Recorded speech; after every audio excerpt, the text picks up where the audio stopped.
ಸ್ನೇಹಿತರೆ ನಮಸ್ಕಾರ. ಜ್ಞಾನಗುರು ಚಾನಲ್ಗೆ ತಮ್ಮೆಲ್ಲರಿಗೂ ಸ್ವಾಗತ. ಹಿಂದಿನ ವಿಡಿಯೋದಲ್ಲಿ ನಾವು ಚತ್ವ ಸಂಧಿ ಬಗ್ಗೆ ತಿಳ್ಕೊಂಡಿದ್ವಿ. ಹಾಗೆ ಇವತ್ತಿನ ಒಂದು ವಿಡಿಯೋದಲ್ಲಿ ನಾವು ಅನುನಾಸಿಕ ಸಂಧಿ ಬಗ್ಗೆ ತಿಳ್ಕೊಳ್ತಾ ಇದ್ವಿ. ಅನುನಾಸಿಕ ಅಂತಂದರೆ ಮೂಗಿನಿಂದ ಉಚ್ಚರಿಸತಕ್ಕಂಥ ಅಕ್ಷರಗಳಿಗೆ ಅನುನಾಸಿಕ ವ್ಯಂಜನಗಳು ಅಂತೇಳಿ ಕರಿತೀವಿ. ಆ ಅನುನಾಸಿಕ ವ್ಯಂಜನಾಕ್ಷರಗಳು ಎಲ್ಲಿ ಬರ್ತವೆ, ಯಾವ ರೀತಿ ಬರ್ತವೆ ಅನ್ನೋದನ್ನು ಇವತ್ತಿನ ವಿಡಿಯೋದಲ್ಲಿ ನೋಡೋಣ. ಮೊದಲಿಗೆ ಅನುನಾಸಿಕ ಸಂಧಿ ಅಂದರೆ ಅದರ ವ್ಯಾಖ್ಯೆ ಇದೆ.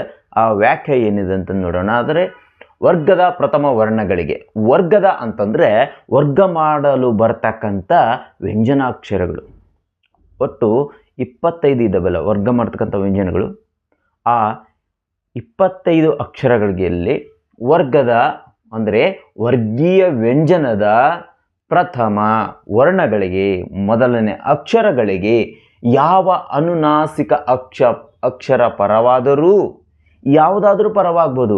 ಪೂರ್ವ ಪದದಲ್ಲಿ ಮೊದಲಿಗೆ ವರ್ಗೀಯ ವ್ಯಂಜನದ ಮೊದಲನೇ ಅಕ್ಷರ ಇದ್ದು, ಪೂರ್ವ ಪದದಲ್ಲಿ ವರ್ಗೀಯ ವ್ಯಂಜನದ ಮೊದಲನೇ ಅಕ್ಷರ ಇದ್ದು ಅಂದರೆ ಕೊನೆಗೆ ಇದ್ದು, ಉತ್ತರ ಪದದಲ್ಲಿ ಯಾವ ಅನುನಾಸಿಕ ಅಕ್ಷರ ಪರವಾದರೂ, ಯಾವುದೇ ಅನುನಾಸಿಕ ಅಕ್ಷರ ಬರಲಿ, ಮೊದಲಿಗೆ ಉತ್ತರ ಪದದ ಮೊದಲನೇದಾಗಿ ಅನುನಾಸಿಕ ಅಕ್ಷರ ಯಾವುದಾದ್ರೂ ಬರಲಿ, ಅದರ ಮುಂದುಗಡೆ ಪರವಾದರೂ ಅವುಗಳಿಗೆ ಕ್ರಮವಾಗಿ ಸಂಧಿ ಪದದಲ್ಲಿ ಅದೇ ವರ್ಗದ ಅಂದರೆ ಪೂರ್ವ ಪದದ ಕೊನೆಗೆ ಯಾವ ವರ್ಗೀಯ ವ್ಯಂಜನಾಕ್ಷರ ಇರುತ್ತೆ ನೋಡಿ, ಪ್ರಥಮ ವರ್ಗೀಯ ವ್ಯಂಜನಾಕ್ಷರ ಇರುತ್ತೆ, ಅದೇ ವರ್ಗದ ಸಂಧಿ ಪದದಲ್ಲಿ ಅದೇ ವರ್ಗದ ಅನುನಾಸಿಕ ಅಕ್ಷರ ವರ್ಣಗಳು ಆದೇಶವಾಗುತ್ತವೆ.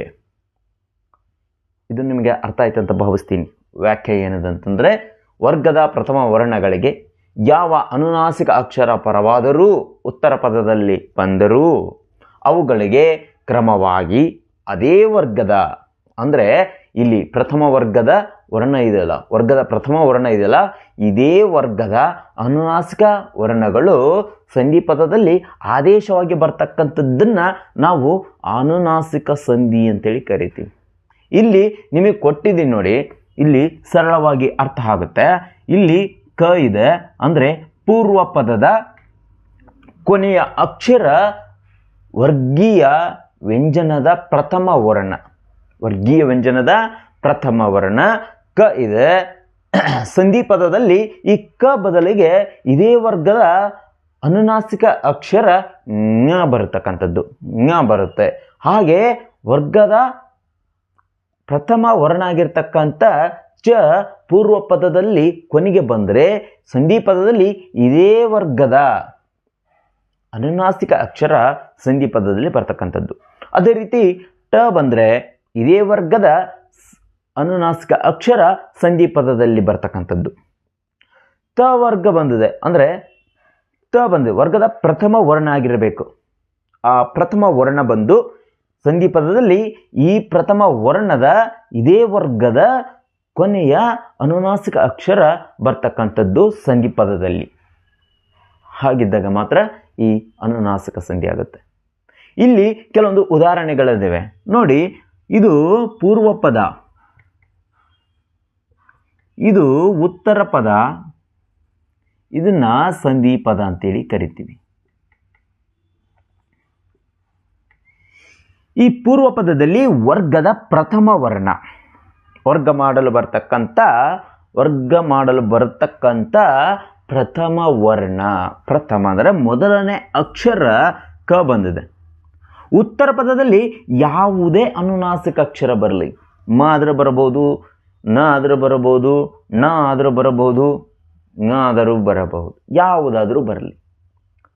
ನಿಮಗೆ ಕಾಂಪಿಟೇಟಿವ್ ಎಕ್ಸಾಮ್ಸಲ್ಲಿ ಕೆಲವೊಂದು ಶಾಲೆಗಳಲ್ಲಿ ಉದಾಹರಣೆಗಳು ಬಂದಾಗ, ಪರೀಕ್ಷೆಗಳಲ್ಲಿ ಅರ್ಧವಾರ್ಷಿಕ ಪರೀಕ್ಷೆ, ವಾರ್ಷಿಕ ಪರೀಕ್ಷೆಗಳಲ್ಲಿ ಬಂದಾಗ ಹೆಚ್ಚಾಗಿ ಬರ್ತಕ್ಕಂಥದ್ದು ಉತ್ತರ ಪದದಲ್ಲಿ ಮೊದಲನೇ ಪದ ಹೆಚ್ಚಾಗಿ ಬರ್ತಕ್ಕಂಥದ್ದು ಅನುನಾಸಿಕ ಅಕ್ಷರ ಅಂದರೆ ಮ ಬರ್ತದೆ.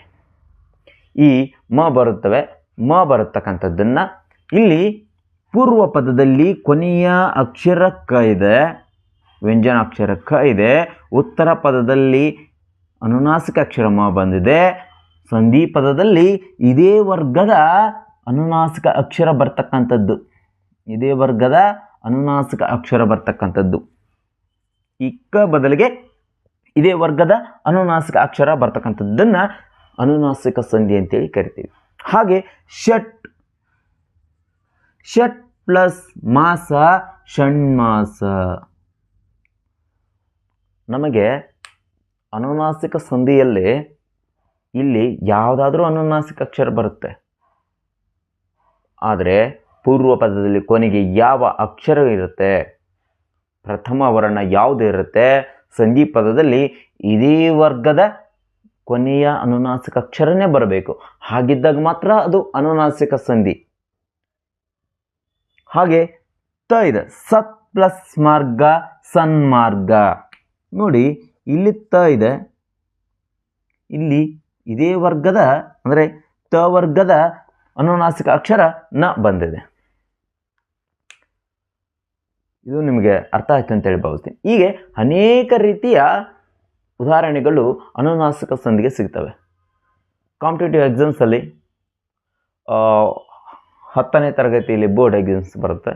ಅಲ್ಲಿ ಹೆಚ್ಚಾಗಿ ಕೇಳ್ತಕ್ಕಂಥದ್ದು ಚಿನ್ಮಯ, ತನ್ಮಯ, ಚಿನ್ಮಯಿ, ತನ್ಮಯ, ಧಿಂಗ್ಮೂಢ, ಷಣ್ಮುಖ ಅಂತೇಳಿ ಇಂಥ ಪದಗಳು ಅಲ್ಲಿ ಬರ್ತವೆ. ಅಂದರೆ ಹೆಚ್ಚಾಗಿ ಅಂತ ಹೇಳ್ತಾ ಇದ್ದೀನಿ. ಅನುನಾಸಿಕ ಸಂಧಿಯಲ್ಲಿ ಸಿಕ್ಕತಕ್ಕಂಥದ್ದು ಈ ಪದವನ್ನು ಹೀಗೂ ಕೊಡಬಹುದು, ಹೀಗೂ ಕೊಡಬಹುದು. ಈ ಪದವನ್ನು ಕೊಟ್ಬಿಟ್ಟು ಇದನ್ನು ಬಿಡಿಸಿ ಬರೆದಾಗ ಅಂತೇಳಿ, ಬಿಡಿಸಿ ಬರೆದಾಗ ಬರ್ತಕ್ಕಂಥ ಈ ಪದ ಆಗುತ್ತೆ ಅಂತೇಳಿ ಆಪ್ಷನ್ಸ್ ಕೊಟ್ಟರು ಅಥವಾ ಬರೆದ್ರು ಸಮೇತ ಈ ಥರನೇ ಬರಬೇಕು. ಅಂದರೆ ನ ಬದಲಿಗೆ ಟ ಬರ್ತಕ್ಕಂಥದ್ದು, ಮೊದಲನೇ ಅಕ್ಷರ ಬರ್ತಕ್ಕಂಥದ್ದು, ವರ್ಗದ ಮೊದಲನೇ ವರ್ಣ, ಮೊದಲನೇ ಅಕ್ಷರ ಬರಬೇಕು. ಇದನ್ನು ಬಿಡಿಸಿ ಬರೆದಾಗ ಷಟ್ ಪ್ಲಸ್ ಮಾಸ, ಮಾಸ ಷಣ್ಮಾಸ ಅಂತ. ಹಾಗೆ ಷಣ್ಮುಖ, ಷಟ್ ಪ್ಲಸ್ ಮುಖ ಷಣ್ಮುಖ, ಷಟ್ ಪ್ಲಸ್ ಮುಖ ಷಣ್ಮುಖ ಅಂತೇಳಿ ಕರಿತೀವಿ.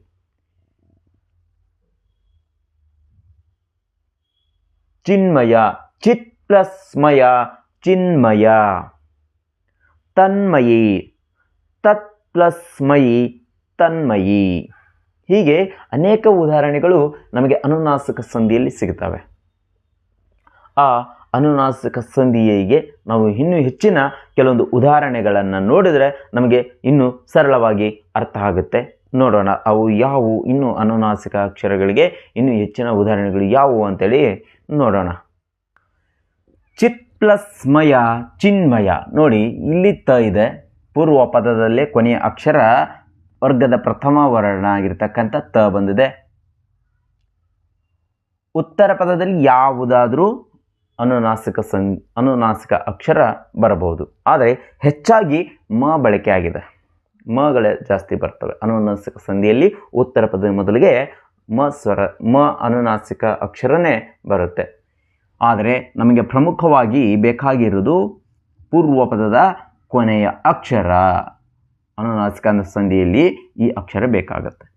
ವರ್ಗದ ಪ್ರಥಮ ಅಕ್ಷರ ಆಗಿರ್ತಕ್ಕಂಥ ತ ಬಂದಿದೆ. ಸಂಧಿ ಪದದಲ್ಲಿ ಇದೇ ವರ್ಗದ ಕೊನೆಯ ಅಕ್ಷರ ನ ಬಂದಿದೆ, ಅನುನಾಸಿಕ ಅಕ್ಷರ ನ ಬಂದಿದೆ. ಹಾಗೆ ಅಪ್ ಪ್ಲಸ್ ಮಯ ಅಮ್ಮಯ್ಯ. ಇಲ್ಲಿ ಪ್ರಥಮ ವರ್ಣ ಪ ಬಂದಿದೆ, ಇದೇ ವರ್ಗದ ಕೊನೆಯ ವರ್ಣ ಅನುನಾಸಿಕ ಅಕ್ಷರ ಮ ಬಂದಿದೆ. ಅಪ್ ಪ್ಲಸ್ ಮಯ ಅಮ್ಮಯ್ಯ. ಸತ್ ಪ್ಲಸ್ ಮಾನ ಸನ್ಮಾನ. ಇಲ್ಲಿ ತ ಬಂದಿದೆ, ಇದೇ ವರ್ಗದ ಕೊನೆಯ ಅಕ್ಷರ ಅನುನಾಸಿಕ ಅಕ್ಷರ ನ ಬಂದಿದೆ. ಇಲ್ಲಿ ಬಂದಿದೆ, ನ ಬಂದಿದೆ. ಹಾಗೆ ವಿದ್ವತ್ ಪ್ಲಸ್ ಮಣಿ ವಿದ್ವನ್ಮಣಿ.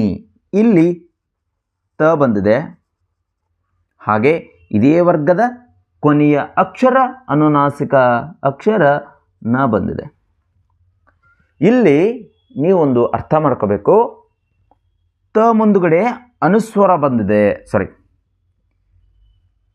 ಇಲ್ಲಿ ನೀವು ಅರ್ಥ ಮಾಡ್ಕೋಬೇಕು, ವಿದ್ವತ್ ಪ್ಲಸ್ ಮಣಿ ವಿದ್ವನ್ಮಣಿ. ಇಲ್ಲಿ ಉತ್ತರ ಪದದ ಮೊದಲನೇ ಅಕ್ಷರ ಅನುನಾಸಿಕ ಅಕ್ಷರ ಬಂದಿದೆ. ಇದು ಅನುನಾಸಿಕ ಸಂಧಿಗೆ ಉದಾಹರಣೆ. ಒಂದು ವೇಳೆ ವಿದ್ವನ್ಮಣಿ ಮುಂದೆ ವಿದ್ವತ್ ಪ್ಲಸ್ ಟೀಕೆ ಅಂತ ಬಂದರೆ ಇದು ಷ್ಠುತ್ವ ಸಂಧಿ ಆಗುತ್ತೆ. ಟ ಬಂದರೆ ಟ ವರ್ಗಗಳಿಗೆ ಟ ವರ್ಗಗಳು ಬಂದರೆ ಷ್ಠುತ್ವ ಸಂಧಿ ಆಗತಕ್ಕಂಥದ್ದು. ಟ ವರ್ಗಗಳಿಗೆ ಟ ವರ್ಗಗಳು ಬರುತ್ತೆ. ವಿದ್ವತ್ ಪ್ಲಸ್ ಟೀಕೆ ವಿದ್ವತ್ ಟೀಕೆ. ನೀವು ಷ್ಠುತ್ವ ಸಂಧಿಯನ್ನು ನೋಡಿದ್ರೆ ಇದು ಅರ್ಥ ಆಗುತ್ತೆ. ವಿದ್ವತ್ ಪ್ಲಸ್ ಮಣಿ ವಿದ್ವನ್ಮಣಿ. ವಿದ್ಯುತ್ ಪ್ಲಸ್ ಮಂಡಳಿ ವಿದ್ಯುನ್ಮಂಡಳಿ ಅಂತೇಳಿ. ವಿದ್ಯುತ್ ಪ್ಲಸ್ ಮಂಡಳಿ ವಿದ್ಯುನ್ಮಂಡಳಿ. ಇಲ್ಲಿ ತ ಇದೆ, ಹಾಗೆ ಇದೇ ವರ್ಗದ ಅಕ್ಷರ ಕೊನೆಯ ಅಕ್ಷರ ಅನುನಾಸಿಕ ಅಕ್ಷರ ನ ಬಂದಿದೆ. ಒಂದು ವೇಳೆ ವಿದ್ಯುತ್ ಪ್ಲಸ್ ಶಕ್ತಿ ಬಂದರೆ ಚತ್ವ ಸಂಧಿ ಆಗುತ್ತೆ. ವಿದ್ಯುತ್ ಶಕ್ತಿ ಅಂತೇಳಿ. ಶ ಬಂದರೆ ತ ಮುಂದುಗಡೆ ಶ ಬಂದರೆ ಅದು ಚತ್ವ ಸಂಧಿ ವಿದ್ಯುತ್ ಶಕ್ತಿ. ಆದರೆ ಇಲ್ಲಿ ಶ ಬಂದಿಲ್ಲ, ಮ ಬಂದಿದೆ, ಅಂದರೆ ಅನುನಾಸಿಕ ಅಕ್ಷರ ಬಂದಿದೆ. ಹಾಗಾಗಿ ಇದು ಅನುನಾಸಿಕ ಸಂಧಿನೇ ಆಗುತ್ತೆ. ವಾಕ್ ಪ್ಲಸ್ ಮಯ ವಾಂಗ್ಮಯ. ಇಲ್ಲಿರ್ತಕ್ಕಂಥ ಕ ಬದಲಾಗಿ ಇದೇ ವರ್ಗದ ಕೊನೆಯ ಅಕ್ಷರ ಅನುನಾಸಿಕ ಅಕ್ಷರ ङ ಬಂದಿದೆ. ವಾಕ್ ಪ್ಲಸ್ ಮಾಧುರ್ಯ ವಾಂಗ್ಮಾಧುರ್ಯ. ಇದೇ ವರ್ಗದ ಕೊನೆಯ ಅನುನಾಸಿಕ ಅಕ್ಷರ ङ ಬಂದಿದೆ. ಇಷ್ಟು ನೋಡಿದ್ರು ನಿಮಗೆ ಅರ್ಥ ಆಯಿತು ಅಂತೇಳಿ ಭಾವಿಸ್ತೀನಿ. ನಿಮಗೆ ಪ್ರಮುಖವಾಗಿ ಕೆಲವೊಂದು ಉದಾಹರಣೆಗಳಲ್ಲೇ ನಮಗೆ ಇನ್ನೂ ಹೆಚ್ಚಿನ ಒಂದು ಸಂಧಿನೂ ತಿಳ್ಕೋಬಹುದು. ಕೇವಲ ಒಂದು ಪದ ಉತ್ತರ ಪದದಲ್ಲಿಗೆ ಬದಲಾವಣೆ ಆಗ್ಬೋದು, ಆದರೆ ಪೂರ್ವ ಪದದಲ್ಲಾದರೂ ಬದಲಾವಣೆ ಆಗ್ಬೋದು. ನೀವು ನೋಡಿದ್ರೆ ಇದೇ ಒಂದು ಎರಡು ಉದಾಹರಣೆಗಳಲ್ಲಿ ಷ್ಠುತ್ವ ಸಂಧಿನೂ ನೋಡಿದ್ವಿ, ಚತ್ವ ಸಂಧಿನೂ ನೋಡಿದ್ವಿ, ಹಾಗೆ ಅನುನಾಸಿಕ ಸಂಧಿನೂ ಸಹ ನೋಡಿದ್ದೀವಿ. ಈ ವಿಡಿಯೋವನ್ನು ನೀವು ಮೊದಲಿಗೆ ಯಾರಾದರೂ ನೋಡ್ತಾ ಇದ್ದರೆ, ಮೊದಲಿಗರಾಗಿದ್ದರೆ ಈ ಷ್ಠುತ್ವ ಸಂಧಿ ಮತ್ತು ಚತ್ವ ಸಂಧಿಯನ್ನು ನೋಡಿ. ಇದರಲ್ಲಿ ವ್ಯತ್ಯಾಸಗಳು ನಿಮಗೆ ಗೊತ್ತಾಗುತ್ತೆ. ಅದಕ್ಕೆ ನಾವು ಎಷ್ಟೋ ಉದಾಹರಣೆಗಳನ್ನು ಬರೆದು ಅದನ್ನು ಪ್ರಾಕ್ಟೀಸ್ ಮಾಡ್ತಾ ಇರಬೇಕು. ಆ ಪ್ರಾಕ್ಟೀಸ್ ಮಾಡಿದಾಗ ನಮಗೆ ಅನುನಾಸಿಕ ಸಂಧಿಗಳು ಇನ್ನೂ ಇತರ ಚತ್ವ ಸಂಧಿ, ಕ್ಷುತ್ವ ಸಂಧಿ, ಜಸ್ತ್ವ ಸಂಧಿ, ಷ್ಠುತ್ವ, ಲಕರ, ದ್ವಿತ್ವ, ಹೀಗೆ ಅನೇಕ ಸಂಧಿಗಳು ನಮಗೆ ಅರ್ಥ ಆಗ್ತವೆ. ಈ ಉದಾಹರಣೆಗಳು ನೋಡಿದಾಗ ನಿಮ್ಮ ಮೈಂಡಲ್ಲಿ ಕರೆಕ್ಟಾಗಿ ಸರಿಯಾಗಿ ಬೇರೆ ಉದಾಹರಣೆಗಳು ಸಮೇತ ಸಿಗ್ತವೆ ಬೇರೆ ಸಂಧಿಗಳಿಗೆ. ಇಲ್ಲ ಆದರೆ ನಾವು ಒಂದು ಸಾರಿ ನೋಡಿಬಿಡ್ತೀವಿ ಅಥವಾ ಒಂದು ಸಾರಿ ಬರೆದು ಬಿಡ್ತೀವಿ, ಪ್ರಾಕ್ಟೀಸ್ ಮಾಡಲ್ಲ. ಆ ಒಂದು ಪ್ರಾಕ್ಟೀಸ್ ಮಾಡಿದಾಗ, ಓದಿಬಿಟ್ಟು ಬರೆದು ಪ್ರಾಕ್ಟೀಸ್ ಮಾಡ್ತಾ ಹೋದಾಗ ನಿಮಗೆ ಸರಳವಾಗಿ ಎಲ್ಲ ಸಂಧಿಗಳು ಅರ್ಥ ಆಗ್ತವೆ. ಹಾಗೆ ಯಾವ ವಿಷಯವನ್ನು ನೀವು ಓದುತ್ತೀರೋ ಆ ವಿಷಯವನ್ನು ಓದಿ ಬರೆದು ಮತ್ತೆ ಅದು ಮರುಮನನ ಮಾಡಿದಾಗ ನಿಮಗೆ ಎಲ್ಲ ವಿಷಯಗಳು ಅರ್ಥ ಆಗ್ತವೆ. ಎಷ್ಟೋ ಜನರು ಕೇಳ್ತಾರೆ ಅಥವಾ ಹೇಳ್ತಾರೆ, ಅವರು ಅದನ್ನು ಬರೆದೆ, ನಾ ಇಷ್ಟು ಎಕ್ಸಾಮ್ ಬರೆದೆ ಅಂತೇಳಿ. ಆದರೆ ಯಾಕೆ ಪಾಸಾಗಿಲ್ಲ ಅಂತಂದರೆ, ನಾವು ಈ ಒಂದು ಸಾರಿ ಓದ್ತೀವಿ ಅಥವಾ ಒಂದು ಸಾರಿ ಬರಿತೀವಿ, ವಿಡಿಯೋಗಳನ್ನಾದರೂ ಒಂದು ಸಾರಿ ನೋಡ್ತೀವಿ, ಅದನ್ನು ನೋಡಿ ಮತ್ತೆ ನಾವು ಮನನ ಮಾಡೋದಿಲ್ಲ. ಮನನ ಮಾಡಿದಾಗ ನಾವು ಸರಿಯಾದ ಉತ್ತರಗಳನ್ನು ಬರಿತೀವಿ. ಇಲ್ಲಾಂದರೆ ಒಂದು ಸಾರಿ ನೋಡ್ಕೊಂಡಿರ್ತೀವಿ, ಇದನ್ನು ವೇಗವಾಗಿ ಓದ್ಬಿಡ್ತೀವಿ, ಸಮಯ ಕಡಿಮೆ ಇದೆ ಅಂತೇಳಿ ಭಾವಿಸ್ತೀವೋ, ಅಥವಾ ಈ ನನಗೆ ಆನ್ಸರ್ ಗೊತ್ತಿದೆ ಅಂತೇಳಿ ಓದುವುದರಲ್ಲಿ ನೋಡುವ ದೃಷ್ಟಿಯಲ್ಲಿ ಸ್ವಲ್ಪ ಒಂದು ಅಕ್ಷರ ತಪ್ಪಾಗಿ ಕಾಣುತ್ತೋ ಅಥವಾ ತಪ್ಪಾಗಿ ಓದ್ತೀವೋ, ಅಲ್ಲಿ ನಮಗೆ ಒಂದು ಅಂಕ ಕಳ್ಕೊತೀವಿ. ಅದಕ್ಕೆ ಹೆಚ್ಚಾಗಿ ನೀವು ಪ್ರಾಕ್ಟೀಸ್ ಮಾಡಿದಾಗ ಈ ಎಲ್ಲ ಉದಾಹರಣೆಗಳು, ಇನ್ನೂ ಅನೇಕ ಉದಾಹರಣೆಗಳು ನಿಮಗೆ ಸಿಗ್ತವೆ. ಆ ಉದಾಹರಣೆಗಳನ್ನು ನೋಡಿ ಪ್ರಾಕ್ಟೀಸ್ ಮಾಡಿ, ಆ ಪದವನ್ನು ಬಿಡಿಸಿ ಬರೀರಿ, ಮತ್ತೆ ಹೊಸ ಪದವನ್ನು ತೆಗೆಯಿರಿ.